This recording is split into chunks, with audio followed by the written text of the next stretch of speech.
هل نور الله يوجد في هذه الأماكن؟ الله أكبر. والله سبحانه وتعالى في سورة النور ذكر لنا آية عظيمة اسمها آية النور تصف لنا نور الله، ثم ذكر بعد هذه الآية أين تجد هذا النور؟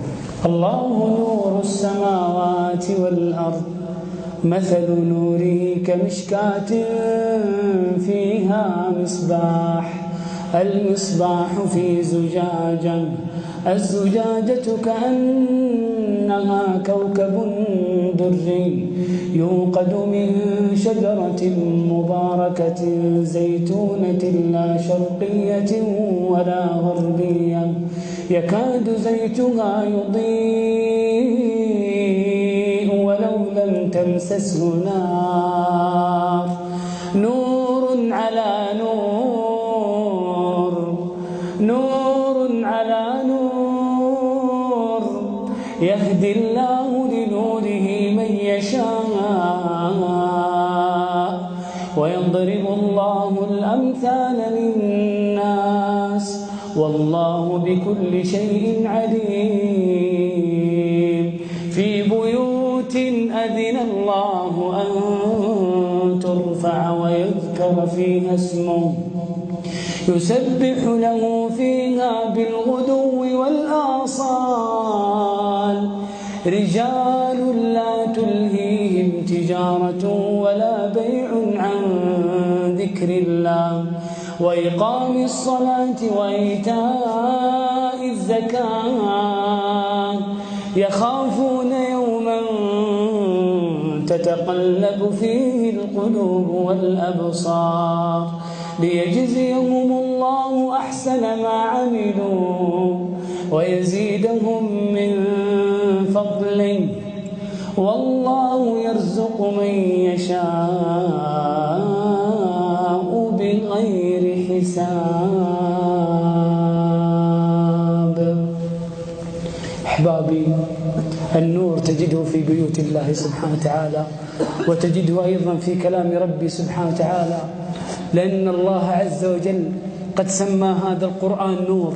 يا أيها الناس قد جاءكم برهان من ربكم وأنزلنا إليكم نورا مبينا. إخواني، الله سبحانه وتعالى قد سمى هذا القرآن موعظة. يا أيها الناس قد جاءتكم موعظة من ربكم وشفاء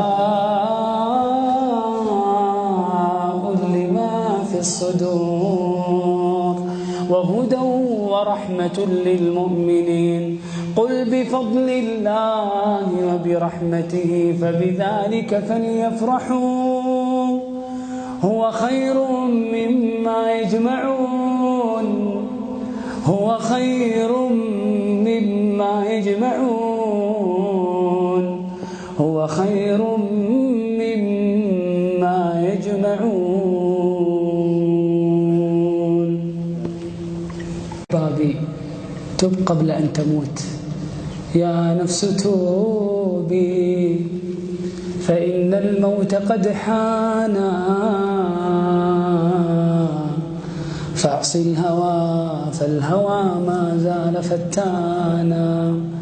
أما ترين المنايا، أما ترين المنايا كيف تلقطنا لقطا وتلحق أخرانا بأولانا. في كل يوم لنا ميتا نشيعه نرى بمصرعه آثار موتانا. يا نفس مالي، يا نفس مالي وللأموال أتركها خلفي وأخرج من دنياي عريانا، خلفي وأخرج من دنياي عريانا. وأحسن من هذا الكلام كلام ربي: والله يريد أن يتوب عليكم ويريد الذين يتبعون الشهوات أن تميلوا ميلا عظيما يريد الله أن يخفف عنكم وخلق الإنسان ضعيفا. يقول الله: يا قومنا أجيبوا داعي الله وآمنوا به يغفر لكم من ذنوبكم ويجركم من عذاب أليم. ومن لا يجب داعي الله فليس بمعجز في الأرض وليس له من دونه أولياء أولئك في ضلال مبين. الله سبحانه وتعالى قد اختصرها.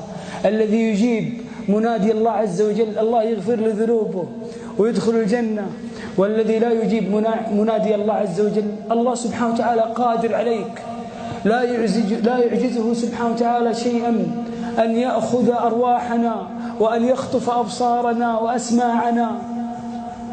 أحبابي في الله، وكذلك الله سبحانه وتعالى قد ختم أن هذا الذي لا يتوب إلى الله ولا يرجع إلى الله ولا يصحح المسار أنه في ضلال مبين. اللهم يا ذا الجلال والإكرام تب علينا أجمعين. اللهم تب علينا أجمعين. اللهم من حقق التوبة اللهم يا رب أعنه عليها. اللهم يا ذا الجلال والإكرام اغفر لنا ذنوبنا كلها دقها وجلها أولها وآخرها سرها وعلانيتها. ربنا إننا آمنا فاغفر لنا ذنوبنا وقنا عذاب النار. ربنا إننا آمنا فاغفر لنا ذنوبنا وقنا عذاب النار. اللهم اغفر لوالدينا اللهم ارحمهما كما ربونا صغارا. اللهم